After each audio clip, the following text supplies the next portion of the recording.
The name appears only once, in the official records of Salem Village, Massachusetts, written in ink that has faded to rust brown over 3 centuries. Tituba. No family name, no place of origin, just a single word marking the testimony of a woman who confessed to witchcraft in February 1692, then vanished from every subsequent document as if she had never existed. But here's what the sanitized history books don't tell you. Tituba's confession didn't just start the Salem Witch Trials. It contained details so specific, so disturbing that the magistrates ordered entire portions stricken from the public record. For over 200 years, historians claimed these pages were lost. They weren't lost. They were hidden. And what they reveal about the true nature of Salem's hysteria, about who orchestrated it and why, is a story that powerful families spent generations ensuring would never reach the light. Before we continue with the story of Tituba and the conspiracy that made her disappear, if you enjoy uncovering the darkest secrets of American history, make sure to subscribe and hit the bell icon so you never miss a story that challenges everything you thought you knew. What happened in Salem in 1692 wasn't an accident. It was the final explosion of tensions that had been building for over a decade in a community that was already fracturing under the weight of its own contradictions. Salem Village in late 1691 was not a place of peace. Despite what travelers saw, neat clapboard houses arranged around a common, smoke rising from chimneys into the grey Massachusetts sky fields marked by stone walls that spoke of back-breaking labor, the settlement was fracturing from within. Only 15 years old as an independent parish, Salem Village existed in the shadow of its wealthier neighbor, Salem Town, where merchant ships brought prosperity the farmers could only dream of. The village consisted of perhaps 600 souls spread across farmland that grew rockier and less productive each year. Families who had arrived with high hopes finding themselves struggling against thin soil, harsh winters, and the constant fear of raids from the north, where King William's War still raged against French and indigenous forces. The war had been devastating to the Massachusetts frontier. Since 1688, coordinated attacks by French forces and their Wabanaki allies had destroyed settlements throughout Maine and New Hampshire. Refugees flooded south, bringing tales of burning homes, captured families, and midnight massacres. Several families in Salem Village had taken in these refugees, hearing first-hand accounts of violence that fed a pervasive anxiety. The enemy could be anywhere, could strike at any time. This fear of invisible threats would prove crucial to what was coming. But it was the internal conflicts that truly poisoned Salem Village. The western farmers, led by families like the Putnams, who had been among the first settlers, resented the eastern landowners, who maintained closer ties to Salem Town's merchant elite. This wasn't merely economic jealousy, it was a fundamental disagreement about the community's identity. Were they independent farmers building a godly commonwealth, or were they merely a rural appendage to the commercial interests of Salem Town? The question infected every aspect of village life. These tensions played out most visibly in the village church, where the position of minister had become a battleground. The congregation had gone through 3 ministers in 15 years, each departure marked by bitter disputes over salary, housing, and authority. The Reverend Samuel Parris had arrived in 1689, the latest attempt to bring stability to a fractured community. He would instead preside over its destruction. Parris was 46 years old when he came to Salem Village, a man whose life had been marked by failure and resentment. Born in London to a family with merchant connections, he had been sent to Harvard but never graduated. He tried his hand at trade in Barbados, where his father had left him a small plantation, but proved incompetent at managing either the business or the enslaved people who worked it. By the mid-1680s he was bankrupt, forced to sell most of his holdings. What he retained were 2 enslaved people, a man named John and a woman named Tituba. The relationship between Parris and Tituba was the subject of whispered speculation even before they arrived in Massachusetts. Some claimed she had been his concubine in Barbados, that his marriage to Elizabeth Eldridge in 1681 had been an attempt to establish respectability. There was no proof of this, but the rumors persisted, fed by the fact that Parris seemed to trust Tituba with responsibilities far beyond what was typical for an enslaved woman. She managed his household, had access to his papers, and was present during private family discussions. This unusual closeness would later seem significant. When Parris turned to ministry, it was less a calling than a last resort. The Puritan Church in Massachusetts was always short of educated ministers willing to serve in rural parishes, and Parris's partial Harvard education was enough to qualify him. He preached his first sermons in Salem Village in 1688, and after months of negotiation over salary and property rights, was officially ordained in November 1689. He brought with him his wife Elizabeth, their 3 children, Thomas, Elizabeth, called Betty, and Susanna, his orphan niece Abigail Williams, and his 2 enslaved people. From the beginning, Parris's ministry was contentious. He preached sermons about invisible enemies and conspiracies against the righteous, sermons that grew darker as winter approached. He saw threats everywhere, in the congregation members who questioned his salary, in the farmers who resisted his authority, in the very land itself, which seemed hostile to godly settlement. His worldview was fundamentally paranoid, dividing all people into the saved and the damned, with the latter far outnumbering the former. He told his congregation that Satan had established a kingdom in the wilderness surrounding them, that demons walked among them disguised as neighbors and friends. This rhetoric resonated with some villages and repelled others. The Putnam family, led by Thomas Putnam and his brothers, became Parris's strongest supporters. They saw in him an ally against the Salem town faction, and a voice for their vision of a pure, independent farming community. The Porter family and their allies, who maintained commercial ties to Salem town, viewed Parris as a divisive troublemaker. They withheld portions of his salary and challenged his right to own the parsonage and its land. By late 1691, the village was essentially split into 2 camps, with Parris's position growing increasingly precarious. It was into this poisonous atmosphere that Tituba disappeared each night, climbing the narrow stairs to the unheated attic room she shared with John. She was perhaps 30 years old, though no one had ever asked. Her skin marked her as different in a community that prided itself on English purity, though whether she was African, indigenous, or mixed, the villagers debated in whispers. Some claimed she was a Carib from the islands.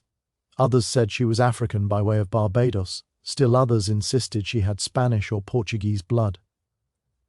The truth was that no one knew, and no one cared enough to ask her directly. She was simply the Indian woman or Parris's slave, her identity reduced to her status. Tituba spoke rarely and always in a peculiar accent that some claimed was Spanish, others Portuguese, still others a corrupted English picked up in the Caribbean. She had learned the language in Barbados. That much was known before Parris purchased her and brought her to the frozen north. The transition must have been devastating, from tropical heat to New England winter, from a plantation with dozens of other enslaved people to isolation in a hostile village, from a place where her knowledge of herbs and healing was valued to one where such knowledge was viewed with suspicion. She worked from dawn until long after dark, cooking, cleaning, tending the garden, caring for Betty and Abigail, spinning, weaving, making soap and candles, all the endless labor that kept a colonial household functioning. Parris paid her nothing, of course. She was property, not a person. But he also depended on her completely. His wife Elizabeth was often ill, suffering from ailments that were never clearly diagnosed but which left her bedridden for days at a time. Without Tituba, the household would have collapsed. In the kitchen, where Tituba spent most of her hours, there was a particular stone in the hearth that had cracked from repeated heating and cooling. She would stare at that crack sometimes when she thought no one was watching. The pattern resembled a bird in flight, wings spread wide. Those who noticed thought she was simple-minded, prone to daydreaming. They had no idea she was remembering. Remembering what, exactly? The historical record is silent, but we can imagine perhaps a life before enslavement, before the Middle Passage or the plantation, or the sail that brought her to Parris. Perhaps family, language, home, all the things that had been stripped away. Or perhaps she was simply planning, calculating, waiting for an opportunity that she knew would eventually come. Because Tituba, as events would prove, was anything but simple-minded. The other person who spent significant time in the Parris household was Abigail Williams, Parris's niece. She was 11 years old in the winter of 1691 to 1692, orphaned under circumstances that were never clearly explained. Some said her parents had died in an Indian raid in Maine, others that they had succumbed to disease. Parris had taken her in out of family obligation, but he treated her more as a servant than a daughter. Abigail slept in a small room off the kitchen, helped Tituba with household work, and received minimal education beyond basic reading and religious instruction. Abigail was a sharp, observant child with a talent for reading people. She understood the tensions in the household, her uncle's resentment at his treatment by the congregation, her aunt's chronic illness, the whispered arguments about money. She also understood that her position was precarious. If Parris's ministry failed, if the family had to leave Salem Village, what would become of her? An orphaned girl with no property and no prospects had few options in Colonial Massachusetts. She would likely be bound out as a servant to whatever family would take her.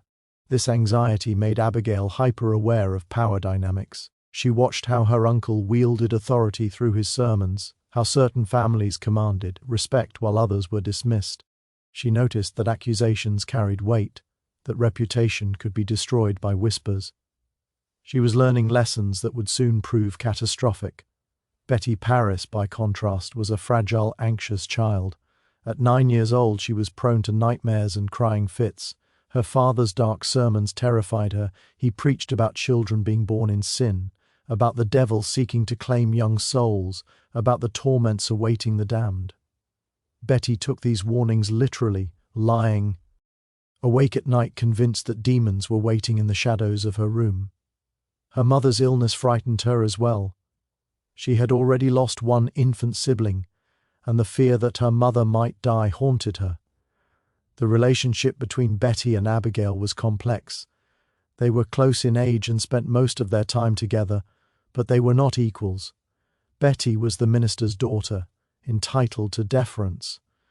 Abigail was the orphan dependent, always aware of her inferior status.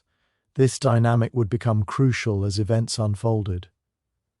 The winter of 1691 to 1692 came early and stayed late.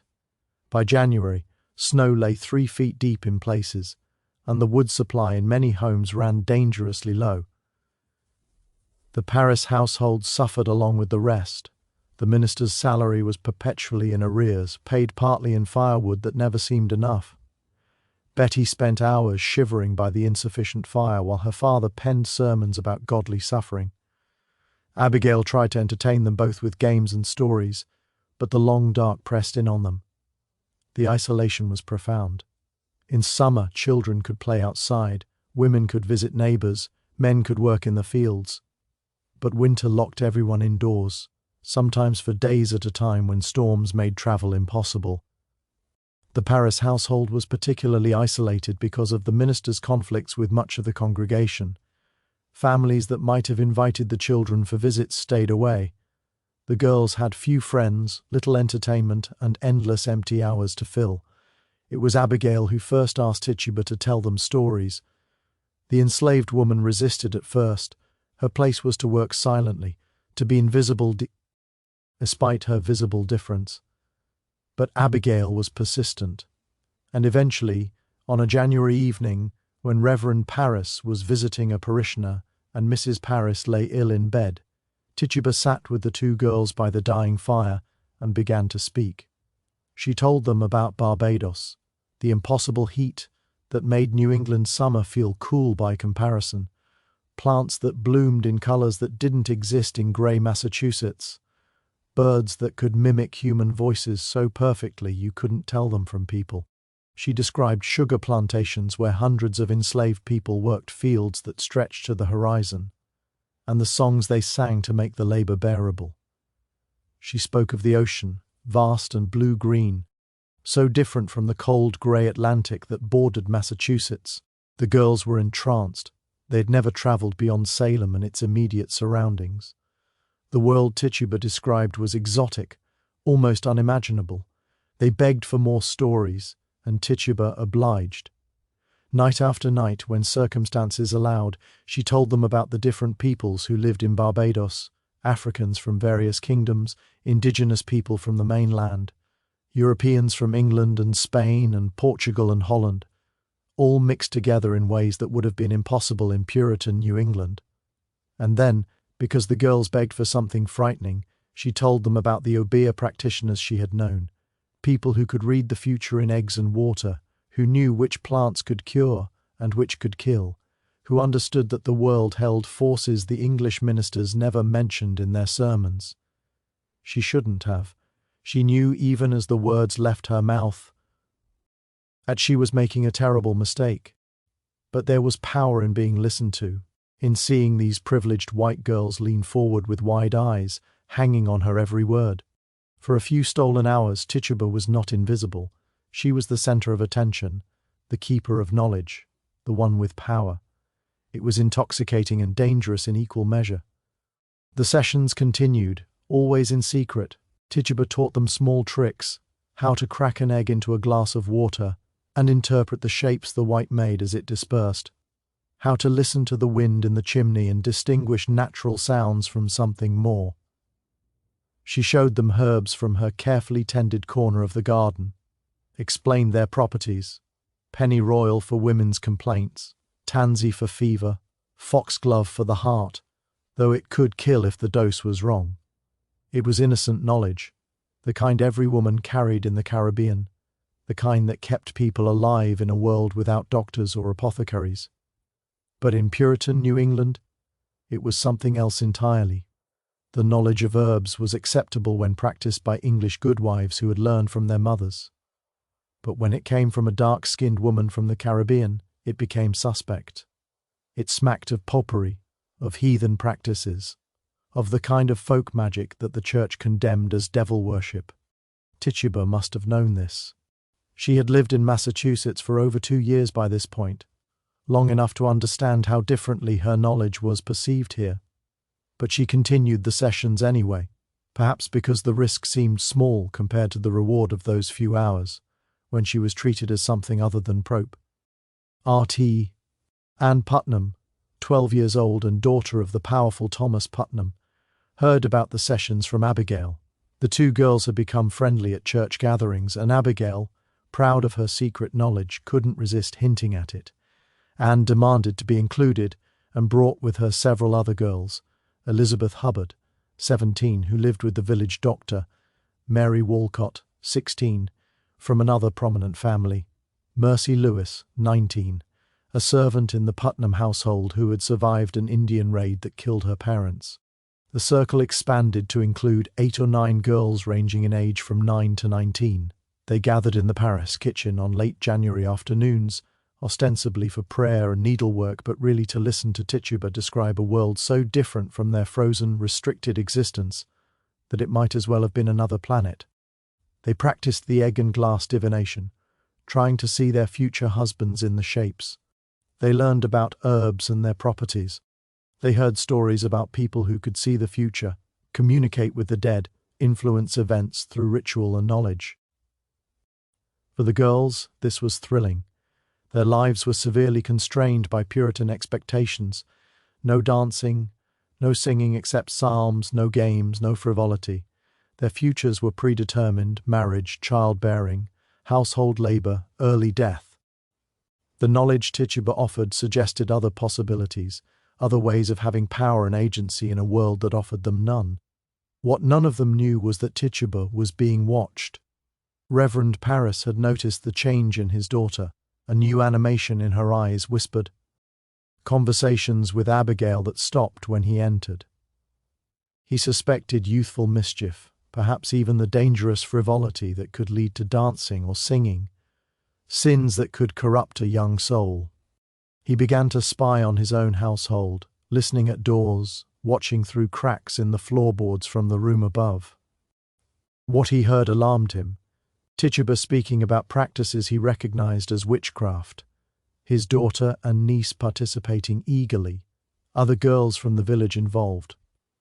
This was exactly the kind of corruption he had warned about in his sermons, Satan working through the most innocent-seeming vessels to establish his kingdom. But Parris didn't act immediately. He was a calculating man, always aware of his precarious position. An accusation of witchcraft was serious, potentially dangerous to the accuser if it couldn't be proven. He needed to be certain. He needed evidence. So he continued to watch and listen, gathering information, waiting for the right moment. That moment came in late January when Betty Parris began to have fits. They started as screaming nightmares that woke the household. The 9-year-old would sit bolt upright in bed, eyes wide but unseeing, and shriek about flames and demons. Mrs. Parris rushed to comfort her, but Betty seemed not to recognize her own mother. She spoke in a strange voice, sometimes crying out words that made no sense, sometimes going rigid and silent for minutes at a time. The fits progressed quickly. Soon Betty was having episodes during the day, crying out in pain, contorting her body into strange positions. She would suddenly freeze in the middle of a task, staring at something no one else could see. She complained of being pricked by invisible needles, of pressure on her chest that made it hard to breathe. She tried to throw herself into the fire and had to be physically restrained. Reverend Parris was initially convinced this was divine punishment for some sin in his household. He led hours-long prayer sessions, begging God to reveal what transgression had brought this affliction upon his daughter. But the fits only worsened. Betty began having convulsions, her body jerking violently. She made sounds like a dog barking or a cat hissing. She tried to bite people who came near her. The village doctor, William Griggs, was called. He was an elderly man with limited medical knowledge, trained through apprenticeship rather than formal education. He examined Betty thoroughly, checking for fever, looking for signs of disease, asking about her diet and habits. He found nothing physically wrong. Her pulse was strong, her color good, no signs of illness. Yet clearly something was terribly wrong. After several visits, Dr. Griggs spoke the words that would doom Salem. The evil hand is upon her.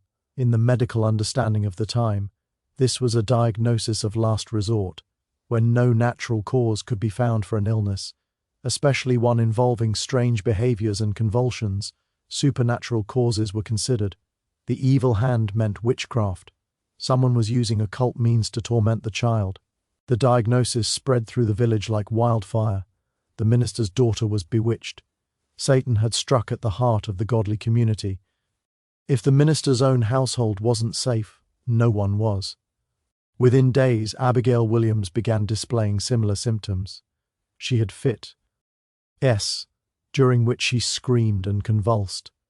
She claimed to see spectres, ghostly figures that tormented her. She tried to run up the chimney, insisting she could fly. She spoke in voices that didn't sound like her own. The two girls' afflictions seemed to feed off each other, each episode triggering a response in the other. Then Ann Putnam began having fits, then Elizabeth Hubbard, then Mary Walcott. The affliction spread among the girls who had gathered in Tituba's circle, each developing similar symptoms. They would freeze in place mid-conversation, or suddenly cry out, as if being stabbed by invisible needles. They saw visions, dark shapes in the corners of rooms, animals that spoke with human voices, women flying through the night air. The pattern of symptoms was remarkably consistent across all the afflicted girls.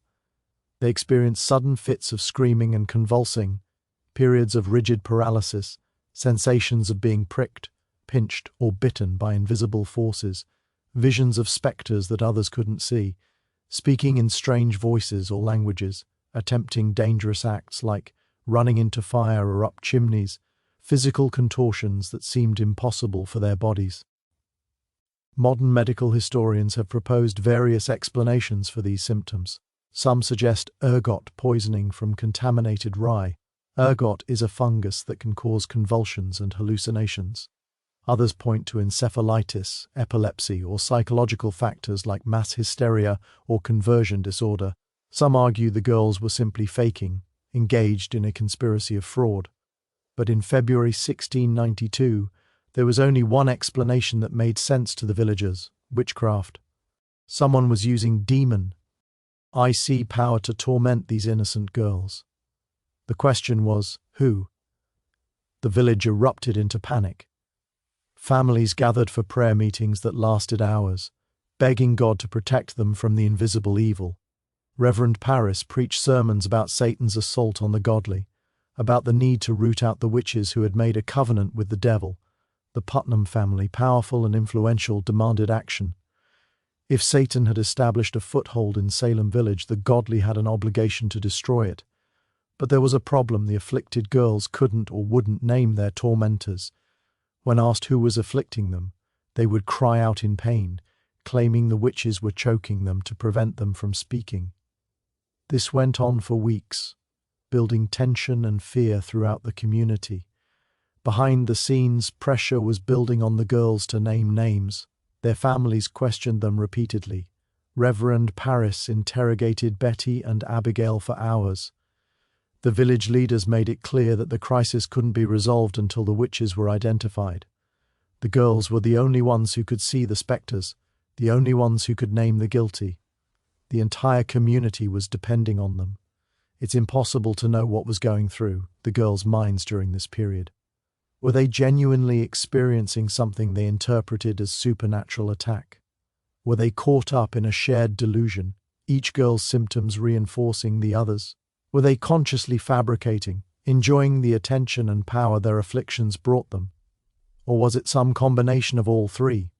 Perhaps starting with genuine illness or psychological distress, then shaped and directed by adult expectations and pressure.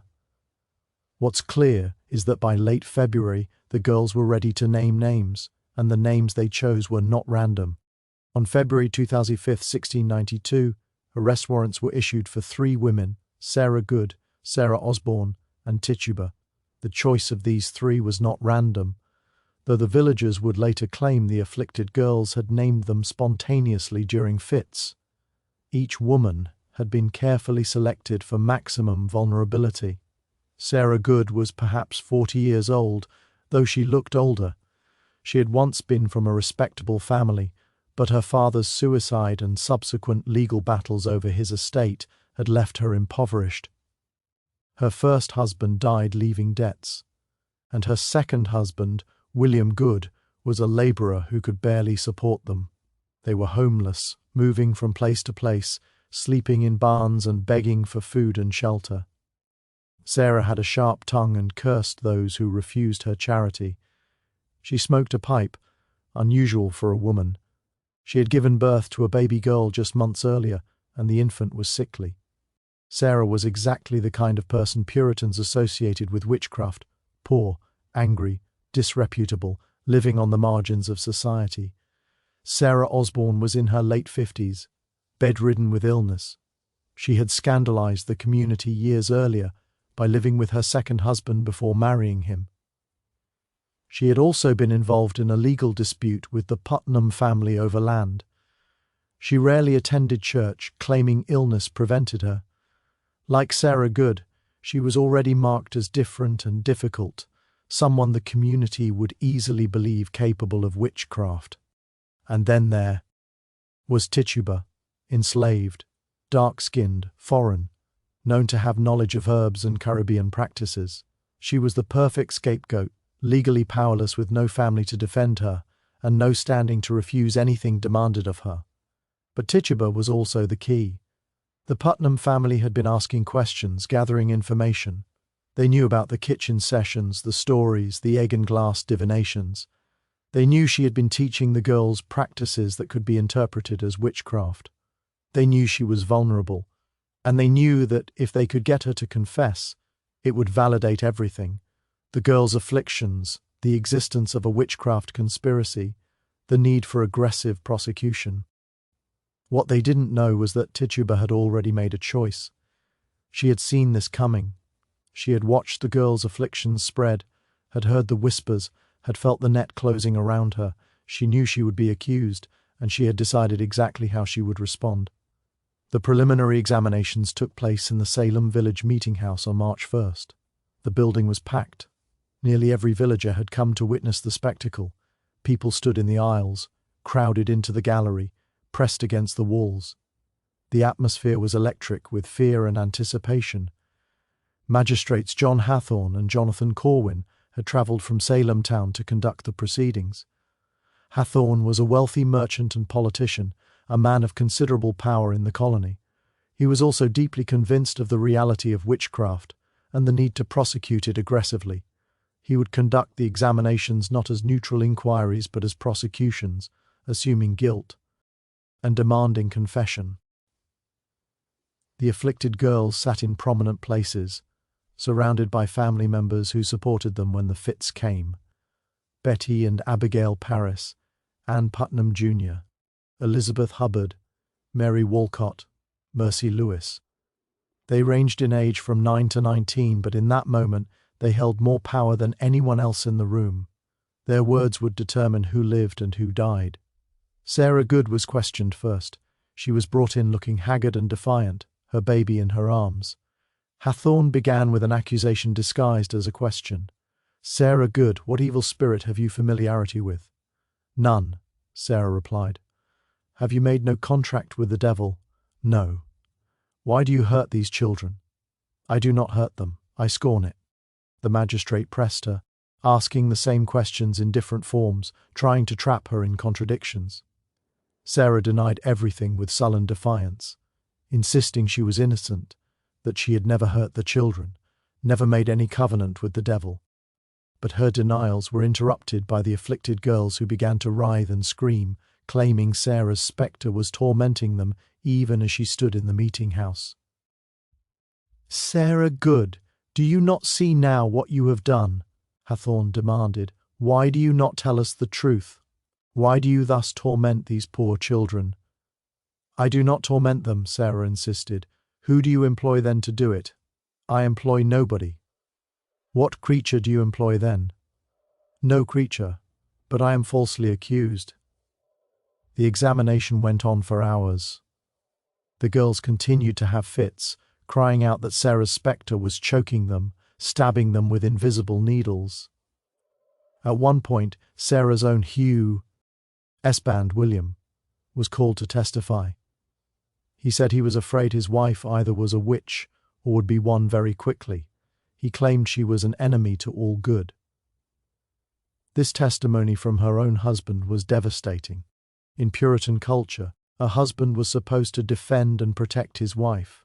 William Good's willingness to testify against Sarah suggested even her closest relation believed her guilty. The magistrates took it as powerful evidence. After hours of interrogation that went nowhere, Sarah continued to deny everything. The girls continued to accuse her. She was led away to be held for trial. Sarah Osborne came next. She was brought in on a chair, too ill to stand for long. She too denied all charges, growing increasingly desperate as the magistrates ignored her protests. She was sick, she pleaded, had been ill for months. How could she torment children when she could barely leave her bed? "The devil may appear in your shape and do mischief without your knowledge or consent," Hathorne suggested, introducing the concept of spectral evidence that would become central to the trials. The idea was that a witch's spectre, her ghostly form, could leave her body and torment people while she herself was elsewhere. This made it impossible to defend against accusations. An alibi meant nothing if your spectre could act independently. The afflicted girls convulsed. Abigail Williams shrieked that Sarah Osborne's spectre was pressing on her chest, suffocating her. Ann Putnam cried out that she saw Sarah's spectre with a yellow bird that was sucking between her fingers. The bird was supposedly a familiar spirit, a demon in animal form that served the witch. Sarah Osborne protested her innocence, but she made a fatal mistake. She mentioned that she had once been frightened by a thing like an Indian all black that had appeared to her in a dream. The magistrates seized on this. She had seen a demon. She had admitted to supernatural experiences. This was taken as evidence of her guilt. The old woman was dragged away weeping, still protesting that she was innocent and had never hurt anyone. Then they brought in Tituba. She stood before the magistrates, a dark-skinned woman in a plain grey dress, her eyes downcast. Reverend Parris sat in the front row, his face rigid. He had beaten her the night before she would later testify, demanding to know what she had done to his daughter. The welts on her back throbbed with each breath. She knew what they wanted from her. More importantly, she knew what they needed. The meeting house fell silent. Everyone leaned forward. This was the moment they had been waiting for, the examination of the foreign woman, the one who had brought her heathen practices into their godly community. Magistrate Hathorn asked the first question. Tituba, what evil spirit have you familiarity with? She raised her eyes and met his gaze directly. For a moment she said nothing. The silence stretched. Then in a clear voice that carried to every corner of the packed meeting house she spoke, "The devil came to me and bid me serve him." The meeting house erupted, gasps, cries, people calling out to God. This was the first confession. After hours of denials from the other two women, here was confirmation that witchcraft truly walked among them. Here was proof that the girls' afflictions were real, that the devil was indeed operating in Salem Village. Age. Hathorn leaned forward, eager. "Who have you seen with the devil?" And Tituba began to speak. She described a tall man from Boston, dressed all in black, who came to her and demanded she sign his book in blood. He appeared to her sometimes as a man, sometimes as a dog, sometimes as a hog. He showed her a book with 9 names written in it, though she couldn't read most of them. She saw Sarah Good's name there and Sarah Osborne's. There were others too, but she didn't know who they were. "What did the devil promise you if you would serve him?" Hathorn asked. "He said he would give me many fine things," Tituba replied. "What did he want you to do?" "He wanted me to hurt the children." "And did you hurt them?" Here, Tituba paused, and tears began to stream down her face. "He made me hurt them. I tried not to, but he was too powerful. He hurt me when I refused." She showed marks on her arms, bruises that could have been from anything but which she claimed were from the devil's punishments. The magistrates questioned her for hours that first day. The crowd listened, rapt. Tituba's testimony was everything they had hoped for and more. She described in vivid detail her encounters with the devil. He came to her at night, she said, appearing first as a tall man with white hair dressed in black clothes like a minister. He told her she must serve him, or he would kill her. He showed her his book and demanded she sign it. When she refused, he hurt her, pinching her, threatening her with worse. Eventually, she said, she gave in. She signed the book, not with a pen but with blood from her finger. The devil pricked her finger, and she made her mark. After that, he had power over He commanded her to hurt the children, and she had to obey. "How did you hurt them?" Hathorn asked. "He gave me things to use," Tituba said. "Puppets, little dolls made of rags.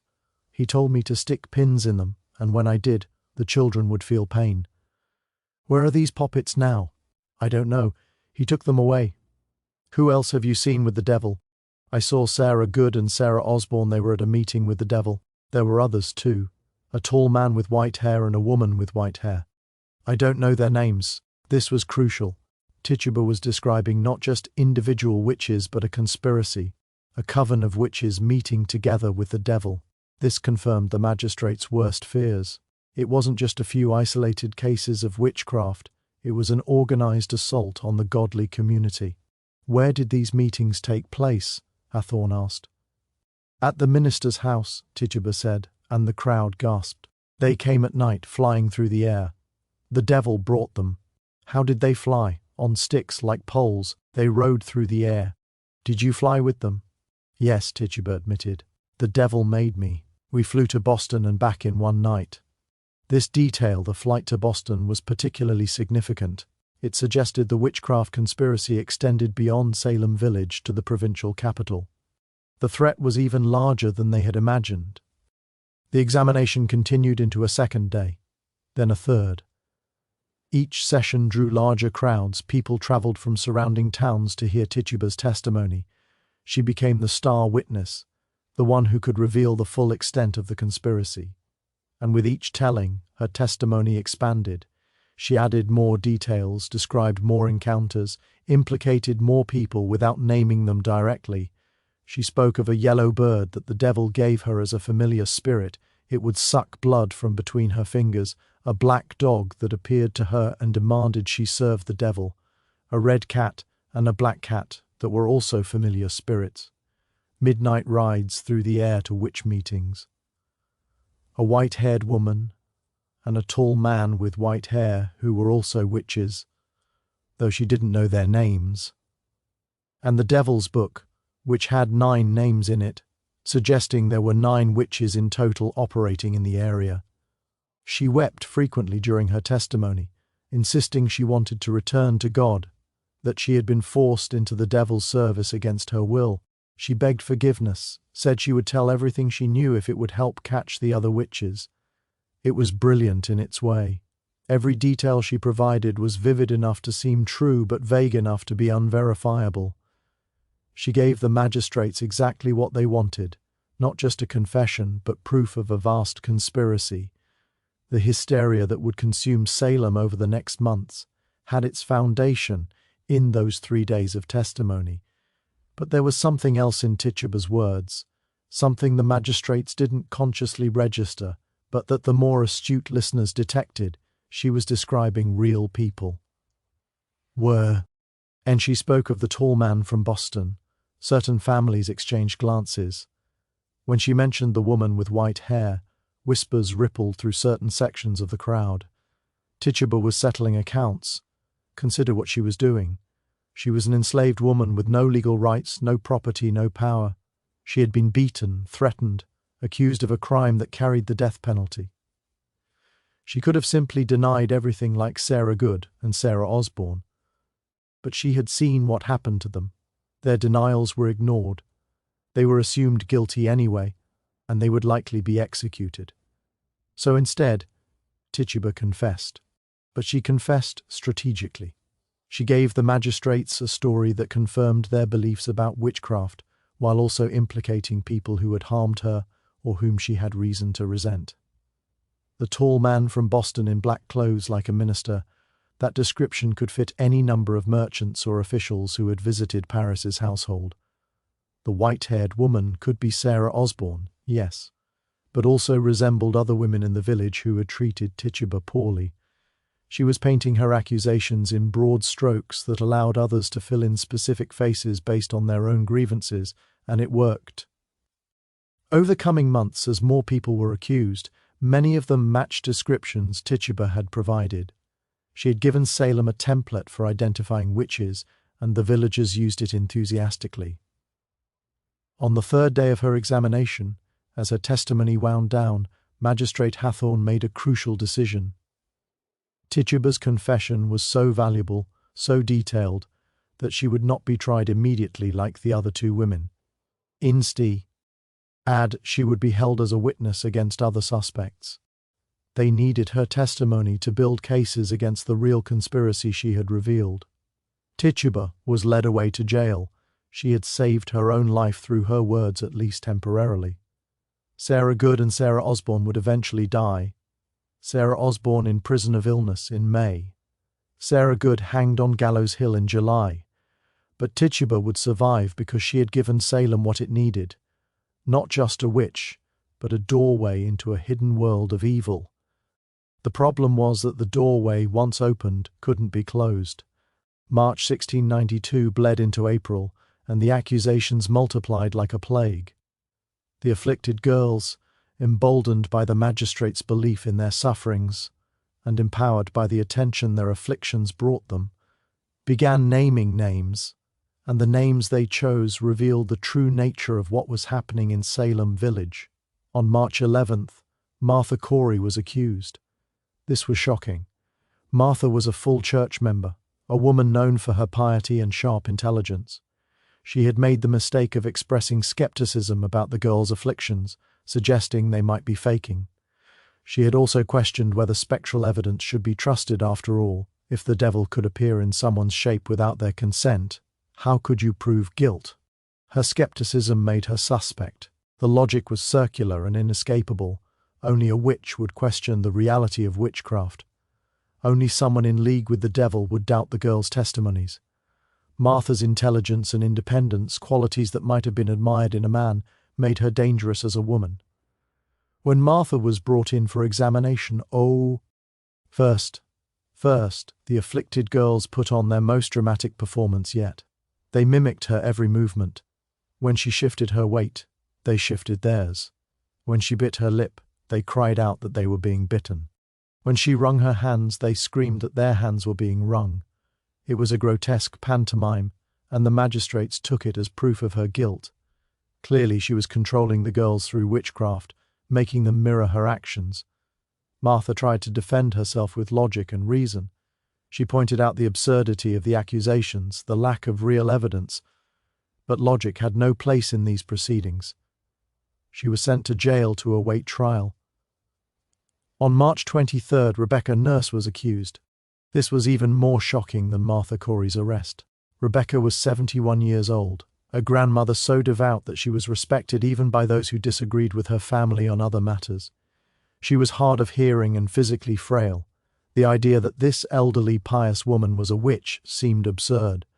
But Rebecca's family, the Nurses, were involved in a long-standing land dispute with the Putnam family. Years earlier, the Nurses had purchased land that the Putnams believed should have been theirs. The dispute had gone through the courts and been decided in the Nurses' favour, but the Putnams had never forgiven them. Now, with the witch hunt providing cover, old grievances could be settled. Anne Putnam Jr. was the primary accuser, claiming Rebecca's spectre tormented her. Anne Putnam Sr., the girl's mother, also began having afflictions and accused Rebecca of murdering several of her infant children through witchcraft. This was a particularly cruel accusation. Anne Sr. had indeed lost multiple babies, a common tragedy in colonial times. But now she was attributing these natural deaths to supernatural malevolence. Rebecca's examination was heartbreaking. The old woman could barely hear the questions being asked. She stood confused and frightened while the girls writhed and screamed, accusing her of tormenting them. She protested her innocence in a weak voice. "I can say before my eternal Father I am innocent, and God will clear my innocency." But God did not clear her innocency, at least not in the eyes of the magistrates. She was sent to jail, and her arrest sent a clear message. No one was safe. If Rebecca Nurse could be accused, anyone could be. The pattern became clear. Anyone who questioned the proceedings, who expressed doubt about the girl's visions, became suspect themselves. Opposition was interpreted as evidence of guilt. The witch hunt had developed its own internal logic that made it self-perpetuating and impossible to stop. By the end of March, over a dozen people had been accused and arrested. By the end of April, the number had grown to over 30. The jails in Salem, Ipswich, and Boston were overflowing. Men and women from Salem Village and surrounding communities crowded into cells designed for far fewer prisoners. The conditions were horrific. Prisoners were kept in chains, not just handcuffs, but heavy iron shackles on their wrists and ankles, sometimes connected by chains to the walls. The weight of the chains caused injuries, cutting into flesh, making movement painful. The cells were dark, cold, and filthy. Prisoners received minimal food and had to pay for their own imprisonment. A fee was charged for each day in jail, for the chains, even for the arrest warrant. Those who couldn't pay suffered even worse conditions. Sarah Good gave birth to a baby in jail, manacled. The infant died within days. Sarah's 4-year-old daughter Dorcas was also arrested after the afflicted girls claimed the child's spectre bit them. Little Dorcas was kept in chains so heavy she could barely move. She would survive the ordeal physically, but carry psychological scars for the rest of her life, never fully recovering from the trauma. The accusations followed patterns that revealed their true nature. People who were accused tended to be those involved in property disputes with accusers' families, those who had questioned the proceedings or expressed skepticism, those who were already marginalized, the poor, the elderly, the socially awkward, those whose families had opposed Reverend Parris or supported his enemies, women who were too independent, too outspoken, too wealthy, or too poor. Anyone who had made enemies in the small, claustrophobic world of Salem Village. Behind the public spectacle, a more calculated campaign was unfolding. The Putnam family was at its center. Thomas Putnam was the most influential man in Salem Village despite never holding high office. His family had been among the first settlers, and he owned significant landholdings, though not as much as he believed he deserved. His father's will had disappointed him, leaving substantial property to a stepmother Thomas despised. Several land disputes with neighbors had gone against him. He supported Reverend Parris fiercely, seeing in the minister an ally against the Salem town elite who looked down on village farmers. His wife, Ann Putnam Sr., had suffered multiple miscarriages and infant deaths, 7 children lost before they reached adulthood. These tragedies had left her bitter and convinced that supernatural forces were working against her family. She began having afflictions in March, giving adult credibility to the children's testimonies. At 30 years old, she was the oldest of the afflicted, and her accusations carried particular weight. Their daughter, Ann Putnam Jr., was 12 years old, and the most prolific of the afflicted girls. She would eventually accuse 62 people of witchcraft, more than any other accuser. Some historians would later note that nearly every person Ann accused had some connection to the Putnam family's grievances. People who had won land disputes against them, families who supported rival factions in village politics, those who had questioned Reverend Parris's right to certain property. But Ann Jr. was a child. Someone was guiding her accusations, providing names, describing old resentments in language a 12-year-old transformed into visions and spectral torments. That someone was her mother, Ann Putnam Sr., who would herself begin having afflictions in March. The Putnam women, mother and daughter, became the twin engines driving the witch hunt forward. The magistrates never questioned this pattern because it confirmed their worldview. Satan would naturally target a godly family like the Putnams. The fact that accusations lined up with temporal disputes was simply evidence that the devil worked through earthly grievances to divide communities. They investigated nothing, verified nothing. The spectral evidence, testimony that a witch's ghost or demon had appeared to cause harm, became sufficient for arrest and trial. In May, the crisis reached a new level. A new governor arrived in Massachusetts Bay Colony. Sir William Phips found his province in chaos, with jails full of accused witches and no legal framework for trying them. The previous governor had been recalled to England, leaving the colony in administrative limbo. Phips had been appointed to restore order, but he arrived to find a situation spiraling out of control. Phips quickly established a special court of Oyer and Terminer, a court with authority to hear and determine the witchcraft cases. The court's judges were drawn from the colony's elite. William Stoughton, the lieutenant governor, served as chief justice. The other judges included Samuel Sewall, John Richards, Nathaniel Saltonstall, Waite Winthrop, Bartholomew Gedney, John Hathorne, and Jonathan Corwin. These were powerful men convinced of the witchcraft conspiracy's reality. Stoughton in particular was a hardliner, absolutely certain that Satan had established a kingdom in Massachusetts and that aggressive prosecution was necessary to destroy it. He would prove to be the driving force behind the executions to come. The court's first session was scheduled for early June. But before the trials could begin, the judges had to resolve a crucial legal question: what kind of evidence would be admissible? In English law, witchcraft was difficult to prove because it was an invisible crime. You couldn't see someone casting a spell or making a pact with the devil. You needed either a confession or testimony from witnesses who had seen suspicious activities. But the Salem cases relied primarily on spectral evidence, the testimony of afflicted persons that they had seen the accused person's spectre tormenting them. The problem with spectral evidence was obvious.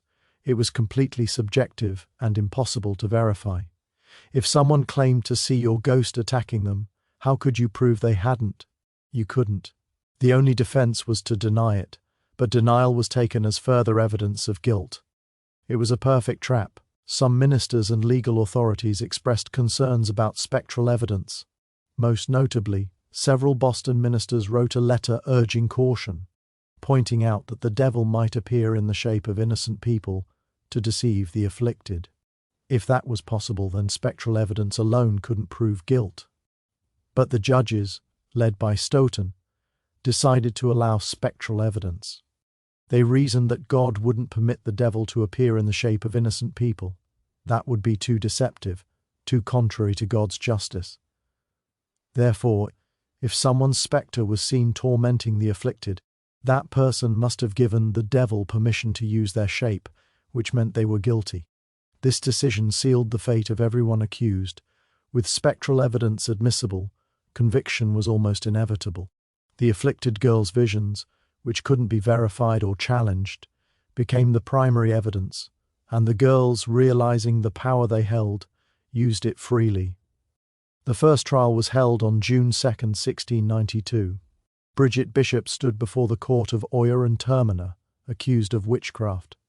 Bridget was about 60 years old, a tavern keeper known for colourful dress and a sharp tongue. She had been married 3 times, unusual for a woman of her era. She wore red bodices and other bright clothing that Puritans considered immodest. Her tavern was a place where people drank and played games like shovelboard, activities the more strict Puritans frowned upon. She had been accused of witchcraft once before, years earlier, though the charges had been dropped. Now she faced accusation again, and this time the court was determined to convict. The evidence against her included spectral evidence from the afflicted girls who claimed her spectre tormented them, testimony from neighbours who said she had appeared to them in spectral form years earlier, the discovery of poppets, rag dolls with pins stuck in them, supposedly found in the walls of her house during renovation, and claims that she had a preternatural teat on her body where familiar spirits could suck. The poppets were particularly damaging. In the folklore of the time, witches supposedly made dolls representing their victims and stuck pins in them to cause pain. The fact that such dolls had allegedly been found in Bridget's house seemed like concrete evidence. Bridget denied everything. She insisted she was innocent, that she had never hurt anyone, that she knew nothing about witchcraft. But her denials were useless. The spectral evidence was overwhelming, and the judges were convinced of her guilt. The trial lasted only 1 day. The jury deliberated briefly and returned a verdict, guilty. Bridget Bishop was hanged on June 10, 1692, on a rocky outcrop that would become known as Gallows Hill. She was the first execution of the Salem Witch Trials, but she would not be the last. After Bridget's execution, there was a brief pause. One of the judges, Nathaniel Saltonstall, resigned from the court, reportedly disturbed by the proceedings and the reliance on spectral evidence. But he was quickly replaced, and the trials continued. The next session of the court was held in late June. 5 women were tried and convicted: Sarah Good, Rebecca Nurse, Susanna Martin, Elizabeth Howe, and Sarah Wilds. Rebecca Nurse's trial was particularly controversial. Despite the spectral evidence against her, many people testified to her good character.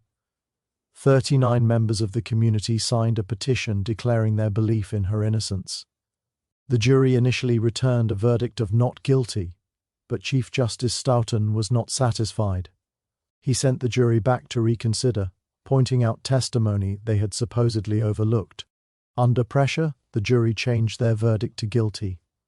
Governor Phipps granted Rebecca a reprieve but then rescinded it after the afflicted girls had renewed fits. Rebecca Nurse, 71 years old and pious to the end, was condemned to hang. Sarah Good went to her death cursing Reverend Nicholas Noyes, who urged her to confess. "You are a liar," she shouted at him. "I am no more a witch than you are a wizard, and if you take away my life, God will give you blood to drink." According to legend, Noyes died years later of a hemorrhage, choking on his own blood. The 5 women were hanged together on July 19, 1692. A crowd gathered to watch. The condemned were brought to Gallows Hill in a cart, their hands bound. They were allowed to pray and speak final words, though Sarah Good's curses were probably not what the authorities had hoped for. Then, one by one, they were hanged. Hanging in colonial times was not the quick death of a modern execution with a calculated drop to break the neck. The condemned were made to climb a ladder. A noose was placed around their neck, and then the ladder was removed. They died slowly of strangulation, their bodies jerking and convulsing as they suffocated. It could take several minutes. The crowd watched it all. After the bodies stopped moving, they were cut down and buried in shallow graves nearby. The families were not allowed to claim the bodies for proper burial. Witches didn't deserve Christian burial in consecrated ground. But Rebecca Nurse's family defied this order. Under cover of darkness, they retrieved her body and buried it secretly on their property. The exact location was kept secret for generations, marked only by a small stone to prevent authorities from disturbing the grave. August brought more trials and more executions. On August 19th, 5 more people were hanged: George Burroughs, John Proctor, John Willard, George Jacobs Sr., and Martha Carrier. George Burroughs was a former minister of Salem Village, a Harvard-educated man who had left the position years earlier after disputes with the congregation. He was accused of being the ringleader of the witches, the black man who presided over their meetings. The evidence against him was particularly flimsy. He was unusually strong for his size, supposedly lifting heavy barrels with ease, which was taken as evidence of supernatural strength. And he had been married multiple times, with some of his wives dying under circumstances that were now reinterpreted as suspicious. At the gallows, Burroughs recited the Lord's Prayer perfectly. This was significant because folklore held that witches couldn't recite the Lord's Prayer without making mistakes. His perfect recitation caused murmuring in the crowd. Perhaps he was innocent after all. But Cotton Mather, the influential Boston minister who had come to witness the execution, addressed the crowd from horseback. He assured them that the devil could appear as an angel of light, that Burroughs' ability to recite the prayer meant nothing. The execution proceeded. John Proctor had been a vocal opponent of the trials, calling the afflicted girls frauds and liars. He had written letters to Boston ministers begging them to intervene, to move the trials to Boston, where cooler heads might prevail. His outspoken opposition made him a target. When he was accused, he knew it was retaliation for his criticism. His wife Elizabeth was also accused and convicted, but she was pregnant, and the execution of pregnant women was forbidden. She would survive in jail until after the trials ended. John Willard was a deputy constable who had been involved in arresting accused witches, but he became disturbed by what he was seeing, the flimsy evidence, the obvious innocence of many accused, and he refused to make any more arrests. Shortly after, he himself was accused. The message was clear: you were either with the witch hunt or against it, and being against it made you suspect. George Jacobs Sr. was 80 years old, so frail he needed 2 canes to walk. His own granddaughter, Margaret Jacobs, testified against him, though she would later recant, saying she had been coerced and lied. But by then, it was too late. Martha Carrier was called a rampant hag by Cotton Mather. She had a sharp tongue and didn't suffer fools. She had also been involved in a property dispute with the Putnam family. Her children were arrested and tortured until they testified against her. Faced with seeing their children in chains and threatened with worse, several accused witches' children gave false testimony against their own parents. September brought the final executions. On September 22nd, 8 more people were hanged: Mary Easty, Martha Corey, Ann Pudita, Samuel Wardwell, Mary Parker, Alice Parker, Wilmot Redd, and Margaret Scott. Mary Easty was Rebecca Nurse's sister. She had actually been released briefly after her initial arrest, but then the afflicted girls had renewed fits and she was rearrested. She wrote a petition to the judges that stands as one of the most eloquent documents of the trials. I petition to your honours, not for my own life, for I know I must die, and my appointed time is set, but that no more innocent blood may be shed.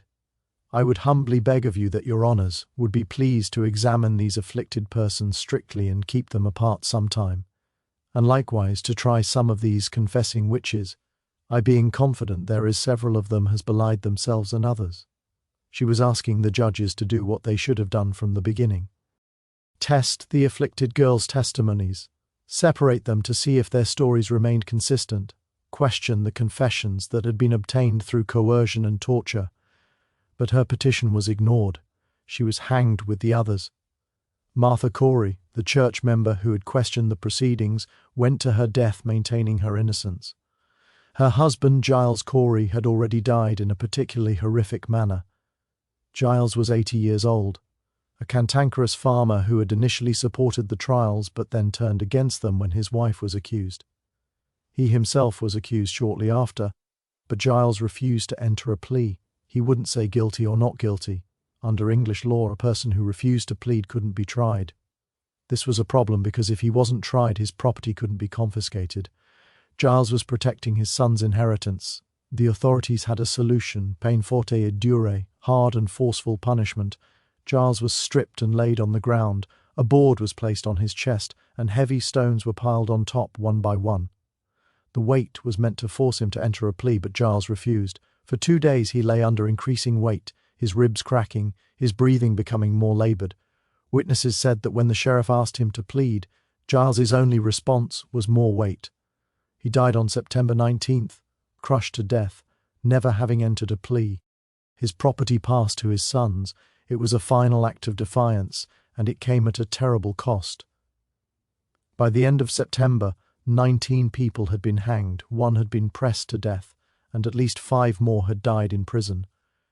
Dozens more awaited trial. The jails were overflowing. Families were destroyed. The community was traumatized. And through it all, Tituba sat in her cell. The magistrates had lost interest in Tituba. As more exciting suspects emerged, they had her confession on record. They didn't need her testimony for subsequent trials. Her detailed confession had served its purpose.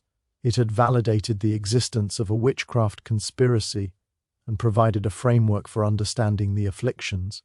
But once that framework was established, Tituba herself became irrelevant. Reverend Parris, who legally owned her, refused to pay her prison fees. In the bizarre accounting of the time, an accused person had to pay for their imprisonment, a fee for each day in jail, for the chains, for the food, such as it was, even for the arrest warrant. If found guilty and executed, their property was seized to pay these fees. But Tituba had confessed, then provided information, putting her in a strange legal limbo. She was guilty, but useful, enslaved but unpaid for. Parris's refusal to pay her fees was effectively abandoning her.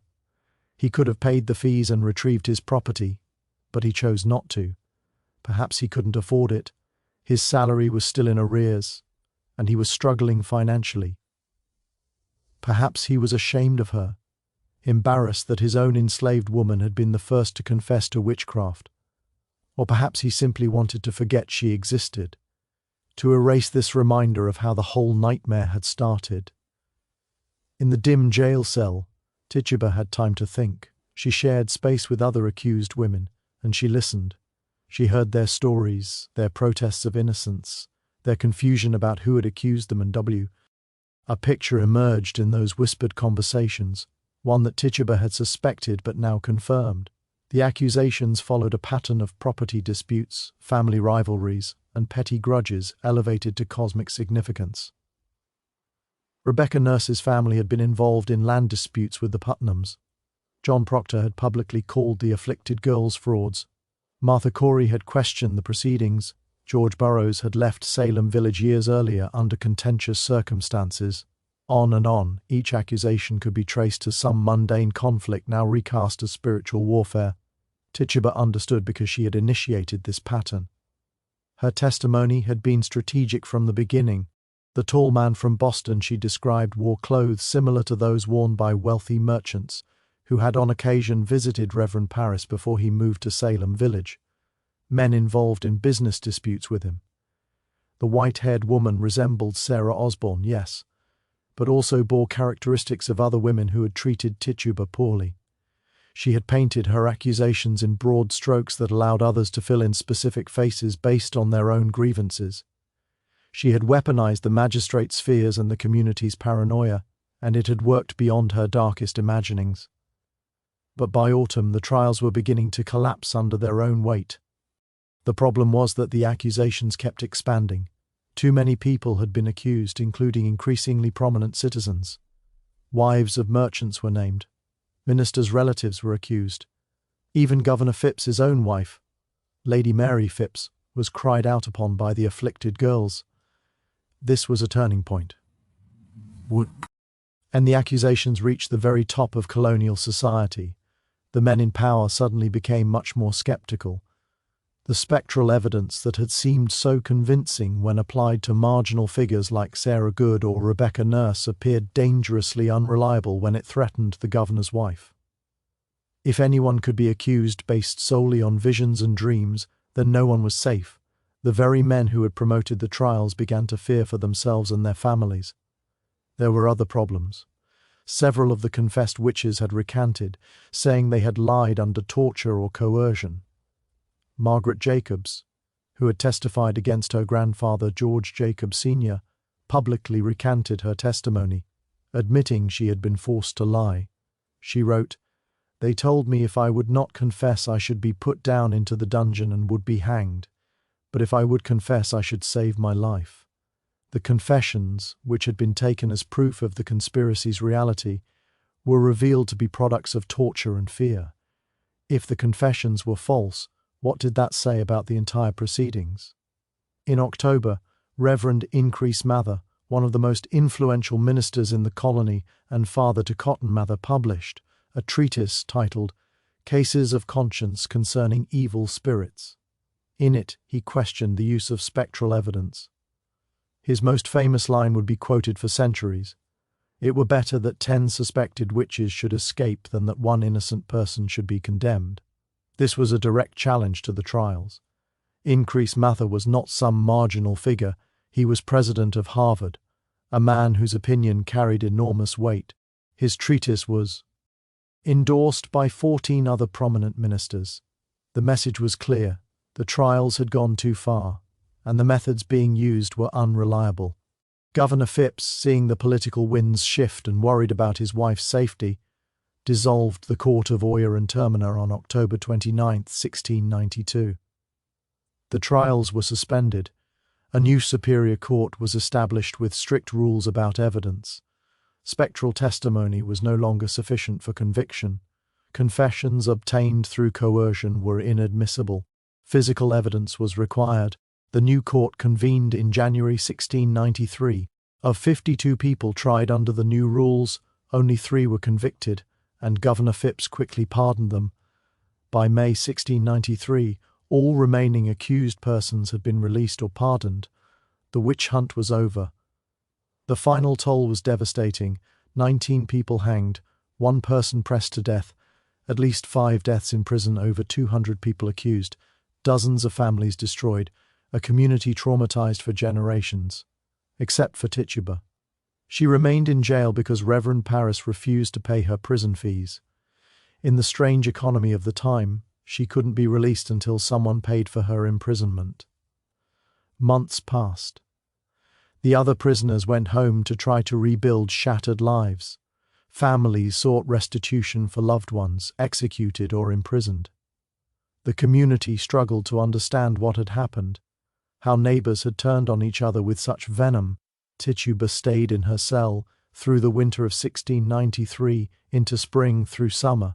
Parris made no move to retrieve her. He had left her to rot, either from poverty, spite, or shame. She was his property, but also his accusate. Ion.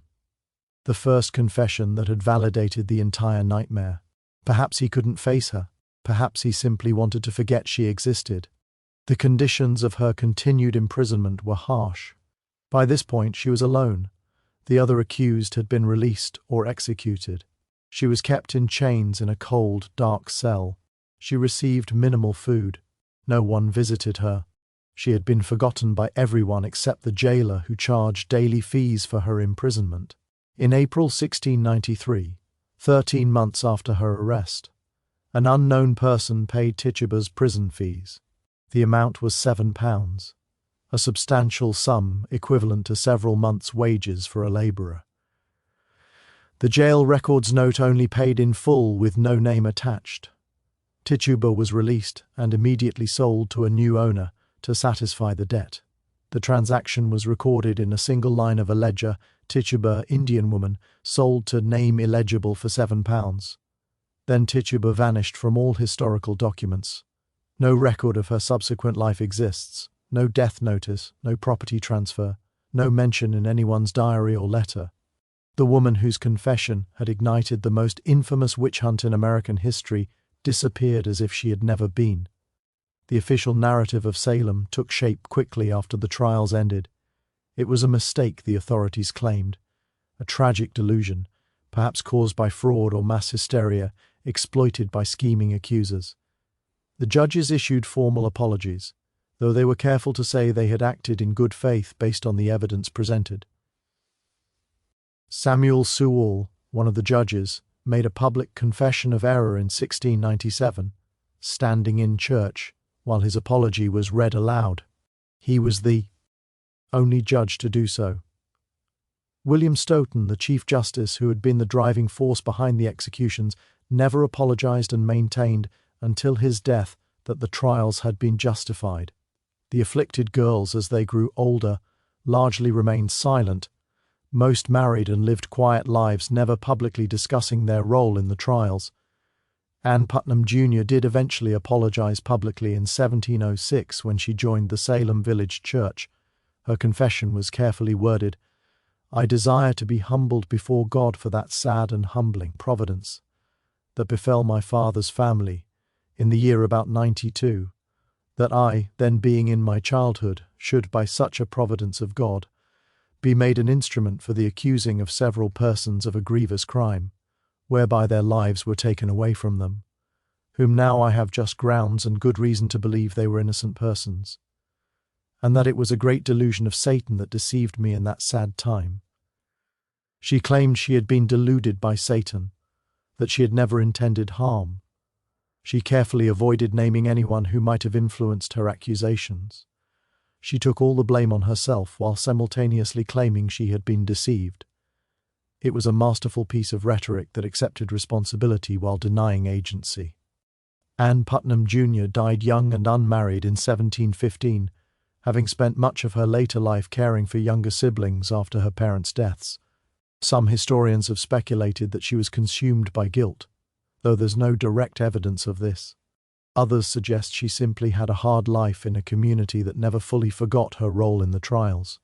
Reverend Samuel Parris was forced out of Salem Village in 1697 after years of contentious battles with his congregation. Many villagers blamed him for the trials, seeing his dark sermons and divisive leadership as having created the atmosphere that made the witch hunt possible. He left owing money and departed without paying Tituba's replacement. His daughter Betty grew up and married, living a quiet life in concord with no apparent lasting effects from her afflictions. His niece, Abigail Williams, disappeared from records around 1697, with rumors she had died young, though no grave or death notice exists. The Putnam family maintained their influence in Salem Village for another generation, though their reputation was permanently tainted. Thomas Putnam died in 1699. His wife Anne Sr. died in 1699 as well. Their deaths came just 7 years after the trials, both dying relatively young. Some saw divine judgment in this. Others noted that they had simply lived hard lives in a hard time. The executed were eventually exonerated, though it took decades. In 1702, the Massachusetts General Court declared the trials unlawful. In 1711, the colony began paying restitution to survivors and victims' families. The amounts were often insultingly small, £20 for a life taken, a few pounds for months of imprisonment. Some families received nothing because they couldn't prove their relative had been innocent or because bureaucratic obstacles prevented payment. In 1957, more than 250 years later, Massachusetts formally pardoned all who had been convicted. In 2001, the last 5 victims were officially exonerated by name. The process of acknowledging the injustice took over 3 centuries, but Tituba was never exonerated because she had never been convicted. Her confession had saved her from trial, then condemned her to obscurity. The colonial authorities had no interest in drawing attention to the enslaved woman whose testimony had begun it all, whose strategic words had provided the foundation for 19 executions. Later, historians debated Tituba's role endlessly. Some portrayed her as a victim, tortured into confession. Others suggested she genuinely believed in the magic she described, that she was practicing Caribbean folk traditions, and had no idea they would be interpreted as devil worship. A few recognized what should have been obvious. Tituba was brilliant, manipulative, and desperate, willing to say whatever necessary to survive, even if it meant condemning others. The truth was likely all of these and more.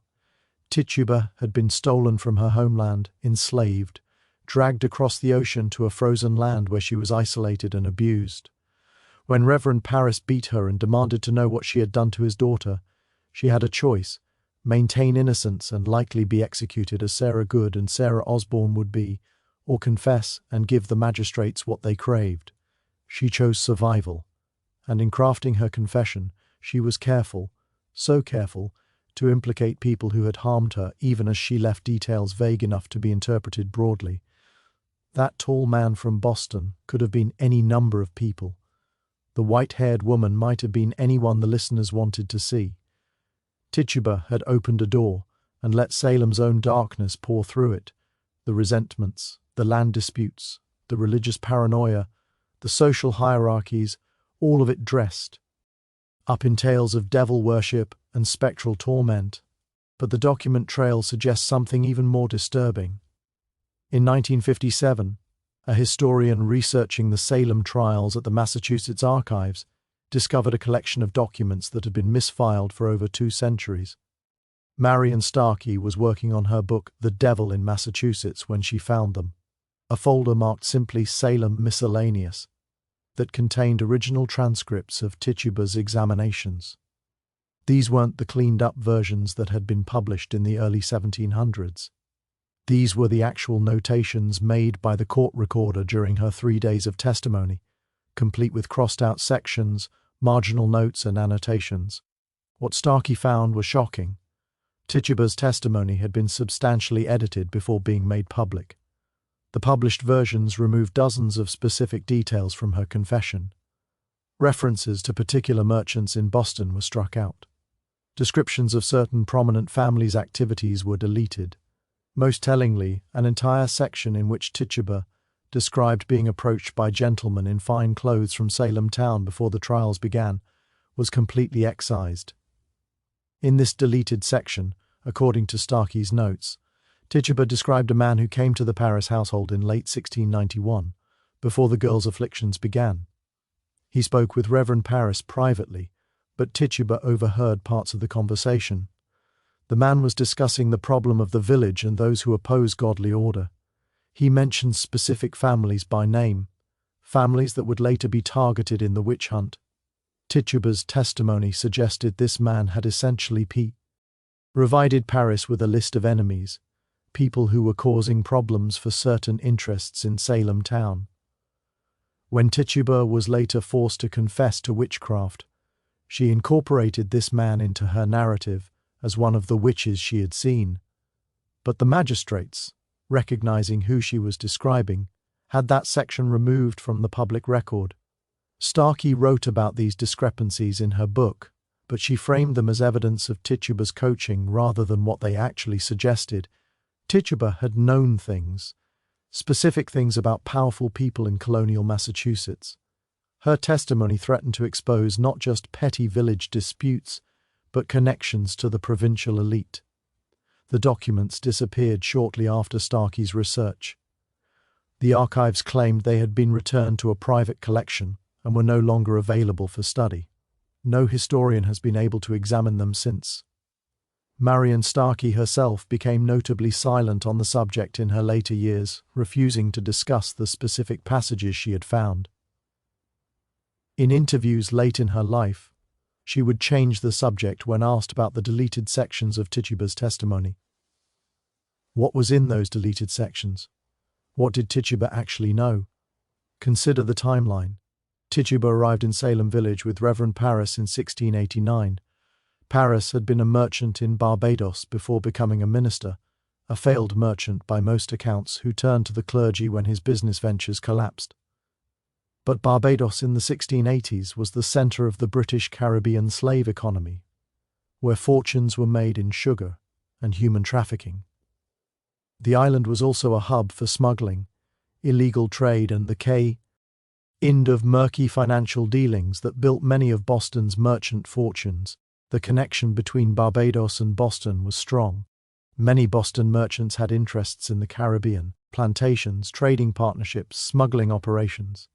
They needed people in Barbados who could manage their interests, and they needed ministers in Massachusetts who could be relied upon to support the right political factions. What if Tituba, as an enslaved woman in Parris's household in Barbados, had seen things, overheard conversations, learned names and connections? Enslaved people were invisible to their masters in the most dangerous way.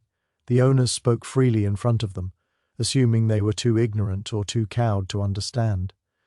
But Tituba was neither. When Parris brought her to Massachusetts, she would have carried that knowledge with her. She would have seen the same men who visited Parris in Barbados, now visiting him in Salem Village. She would have heard the same names, the same business discussions. And when the witch trials began, when she was beaten and interrogated and threatened, she deployed it. The tall man from Boston wasn't a demon. He was a real person, someone connected to the Caribbean trade, someone whose involvement in the trials would have been devastating to reveal. The deleted passages that Marion Starkey found likely contained enough specific information to identify this person and his associates. That's why they were removed.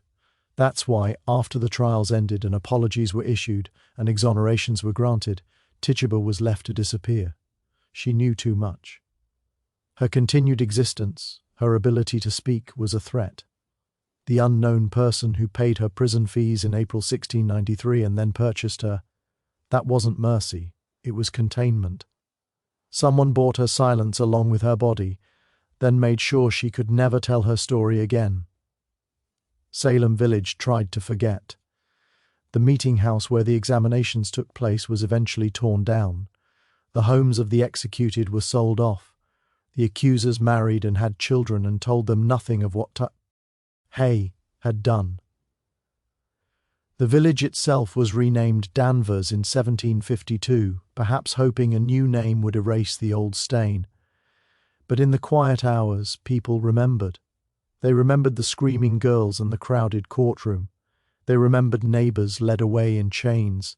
They remembered the bodies hanging on Gallows Hill, and they remembered that it had all started with an enslaved woman's confession. Over the years, stories circulated. Travelers passing through claimed that on certain nights you could still hear screaming from the old jail. Others said the site where Gallows Hill had been, its exact location now lost, deliberately obscured, was perpetually cold even in summer. These were the expected ghost stories, the kind that attached to any site of tragedy. But there were other stories, quieter ones that never made it into the history books. Stories passed down through families who had been in Salem during the trials, whispered across generations. One such story concerned a woman matching Tituba's description who appeared in Portsmouth, New Hampshire, in the late 1690s. She was enslaved to a merchant family there, and people noted she never spoke of her past. She worked in the household, tended the garden, knew herbs and their uses. She died in 1702 of smallpox and was buried in an unmarked grave. The family that owned her paid for an unusually secure coffin, one with an iron lock, though she had died of disease and posed no risk to anyone. Why would they lock her coffin? What were they afraid she might do, even in death? Another story placed Tituba in Rhode Island, working for a Quaker family who treated their enslaved people with unusual kindness.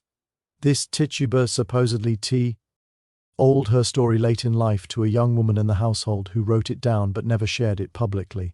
The manuscript, according to the story, was destroyed by the woman's family after her death, because they feared it would stir up old troubles. What was in that manuscript? What version of events did Tituba tell when she finally had a sympathetic listener? A third account came from a Boston merchant's diary entry from 1695, discovered in the 1920s and quickly returned to private hands. The merchant wrote about encountering a Caribbean woman at the docks who approached him and called him by a name he hadn't used since his time in Barbados. She smiled at him, he wrote, and said, "The tall man from Boston remembers, I think." Then she disappeared into the crowd. The merchant never mentioned her again in his diary, but his entries from that point forward grew increasingly anxious, filled with references to old sins and divine judgment. He died in 1698, relatively young, of what was described as a wasting illness. Were any of these stories about the real Tituba? There's no way to know. The historical record maintains its silence. But the stories themselves are telling. They suggest a woman who survived, who carried dangerous knowledge, who was both free and perpetually hunted. They suggest that powerful people continued to fear her long after the trials ended. There's another possibility, darker still. What if Tituba never left Salem jail alive? What if the unknown person who paid her fees and purchased her did so not to employ her, but to silence her permanently? The transaction is recorded, £7 paid, Tituba sold. But there's no record of where she went or who bought her. The name in the ledger is illegible, perhaps deliberately so. In Colonial Massachusetts, the death of an enslaved person didn't require much documentation. They were property, not people. If Tituba died shortly after her release, if her new owner disposed of her body in an unmarked grave or in the ocean, there would be no record. She would simply cease to exist in the documentary record, which is exactly what happened. This possibility is supported by the complete absence of any trace of her after April 1693. In a society that documented everything, births, deaths, property transfers, church memberships, legal disputes, Tituba leaves no mark. For a woman who had been at the center of the most significant event in Salem's history, this absence is suspicious. It suggests not just obscurity but active erasure. The Salem Witch Trials are taught in American schools as a cautionary tale about mass hysteria and the dangers of false accusations. Students learn about spectral evidence and Puritan religious extremism. They might read Arthur Miller's The Crucible, which uses Salem as an allegory for McCarthyism. The message is always the same. This was a dark chapter, a mistake, something that could never happen now. But the part of the story that gets glossed over is the most important. Salem wasn't an accident. It was the weaponization of fear and accusation by people with power against those without it. It was the transformation of ordinary grievances into cosmic evil.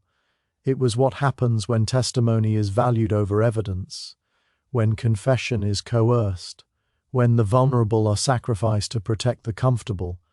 And at the heart of it was an enslaved woman who understood all of this, who saw the game being played and decided to play it herself. Tituba's confession wasn't the hysterical raving of a tortured victim or the genuine belief of a folk practitioner.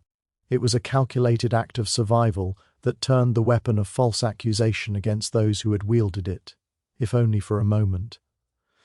The fact that her testimony was edited, that documents were hidden, that she was made to disappear. All of this suggests that the authorities knew at some level what she had done. They knew she had been controlled and deployed. They knew the trials had been a corruption from the beginning, and they chose to bury that knowledge along with her. That's the story America never wanted told. Not the one about witches or ergot poisoning or mass delusion. The story about deliberate manipulation of law and fear by the powerful, enabled by a system that made certain people's voices count and others disappear. The story about how easy it is to turn neighbor against neighbor when the right mechanisms are in place. The story about who gets remembered and who gets erased. Tituba's name appears in every account of Salem, but she herself remains invisible. The woman who sparked it all, whose words sent 19 people to their deaths, who outlived her accusers and judges and then vanished. We know almost nothing about her, where she was born, how she learned what she knew, what she thought, as she sat in that jail cell listening to the screams of the dying. What became of her after someone bought her freedom and her silence? The archives stay closed. The documents remain missing. The descendants of Salem's prominent families maintain their respectability, and Tituba stays buried in the blank spaces of history. A name without a face, a voice without an echo. But the fact that we don't know her story is itself part of the story. The erasure is the point. Some histories are too dangerous to tell, some truths too threatening to power to be allowed into the record. Salem couldn't afford to acknowledge that its witch hunt had been orchestrated, that testimony had been coached and edited, that an enslaved woman had been both victim and strategist. So they let her disappear, and in that disappearance, in that carefully maintained silence, lies the real horror of Salem. Not demons or witches or spectral torment, just people with power protecting themselves, and a woman who briefly threatened that power before being swallowed by the mechanism she had helped create. The question that haunts Salem isn't whether witches were real, it's what happened to Tituba. Where did she go after April 1693? Did she live out her days in quiet servitude, carrying her secrets to an unmarked grave? Did she die shortly after her release, silenced permanently by those who feared what she knew, or did she survive, moving from place to place, always looking over her shoulder, always aware that powerful people wanted her gone? We'll never know. The historical record is silent, and that silence is deafening. It tells us everything we need to know about who controls history, whose stories get told and whose get buried. 300 years later, we're still telling stories about Salem. We've built museums and memorials. We've written books and plays and movies. We've analyzed the trials from every angle, psychological, sociological, legal, religious. But we still don't know what happened to the woman who started it all. Maybe that's intentional. Maybe some stories are meant to stay buried. Maybe the real lesson of Salem isn't about the dangers of superstition or the importance of due process. Maybe it's about power, who has it, how they use it, and what they'll do to keep it. Tituba understood power. She understood that in a world where she had none, the only weapon available was words, so she used them carefully and strategically to survive. And for a brief moment she had more power than anyone in Salem, the power to name names, to shape the narrative, to determine who would be accused and who would be spared. But that power was temporary and dangerous. The moment she was no longer useful, she became a liability, and liabilities get eliminated. That's the story America never wanted told. Not because it's about witchcraft or Puritans or colonial Massachusetts, but because it's about now, about how power works, about who gets to speak and who gets silenced, about whose stories matter and whose disappear. Tituba's story matters, not because she was innocent. She wasn't by any reasonable measure. Her confession, however strategic, contributed to the deaths of innocent people. But her story matters because it reveals the machinery of oppression, the way systems of power use the vulnerable against each other, the way truth gets buried when it threatens the comfortable, and the fact that we still don't know what happened to her, that her fate remains a mystery after 3 centuries, tells us that the machinery is still running. The archives are still closed, the documents are still missing, the powerful are still protecting themselves. Some ghosts don't haunt houses, they haunt history, and Tituba's ghost haunts every gap in the record, every missing document, every unanswered question about Salem. She's there in the silence, in the things we don't know and aren't allowed to know. Maybe that's the most terrifying thing about Salem, not what happened, but what we're still not allowed to understand about what happened. Not the executions, but the erasure. Not the witch hunt, but the cover-up. And at the center of it all, invisible and inescapable, is a woman whose name we know but whose story we don't.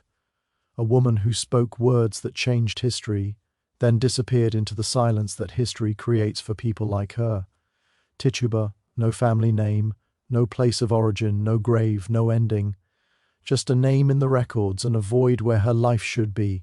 That void is the story. That silence is the truth. And it's still speaking if we're willing to listen. What do you think of this story? Could Tituba have been silenced to protect powerful families? Or was her disappearance just the tragic fate of countless enslaved people whose stories were never recorded? Leave your comment below. And if you want to discover more hidden stories from America's darkest chapters, make sure to subscribe and turn on notifications. History has a way of burying the truths that matter most.